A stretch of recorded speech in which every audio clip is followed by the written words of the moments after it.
ఇప్పుడు మన ఒంగోలుకి ఇలా దుబాయ్ ఫాస్ట్ ఫుడ్ సెంటర్ వచ్చేసిందనమాట. ఇది ఎక్కడో కాదు మన Konjedu bus stand Hanuman temple పక్కనే. వీళ్ళ స్పెషాలిటీస్ వచ్చేసి వీళ్ళ మెనూ కార్డ్‌లో ఎనీథింగ్ మనకి 200 బిలోనే ఉంటాయన్నమాట. అండ్ వీళ్ళ మెనూ కార్డ్ ఏమో చాలా స్టైలిష్‌గా ఉంది. ఒక రెస్టారెంట్ స్టైల్‌లో ఉందన్నమాట. ఒకసారి ఇక్కడ చూపిస్తాను చూడండి. Veg starters, non veg starters, rice items అయితే వామ్మో! చాలా ఐటెమ్స్ ఉన్నాయి. అండ్ నూడిల్స్‌లు ఇలా ప్రతి ఒక్కటి దొరుకుతాయన్నమాట. అది రెస్టారెంట్ స్టైల్‌లో. వీళ్ళ కుకింగ్ కూడా చాలా స్టైలిష్‌గా ఉంది. ఎందుకంటే మన షెఫ్ ఏమో గోవారట్న అనమాట. మేము మా యుద్ధాన్ని స్టార్టర్స్‌తో స్టార్ట్ చేసామన్నమాట.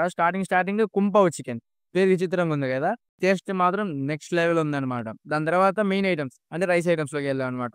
ఇక్కడ మనకి మెనూ కార్డ్‌లో కొంచెం విచిత్రంగా అనిపించింది. Garlic mint chicken fried rice అని. అది కూడా ట్రై చేసామన్నమాట. అది మాత్రం మొబ్బులు ఇడిసిపోయాయి మాకు. మామూలుగా లేదు. సూపర్ ఉందన్నమాట. అట్లా అన్ని ఐటెమ్స్ ట్రై చేసాం. ఇక్కడ మనకి సాయంత్రం పూట మంచి సిట్టింగ్ ఏరియా ఉంది. ఈ అడ్రెస్ మళ్ళీ చెప్తున్నాను. Konjedu bus stand, Hanuman temple పక్కనే.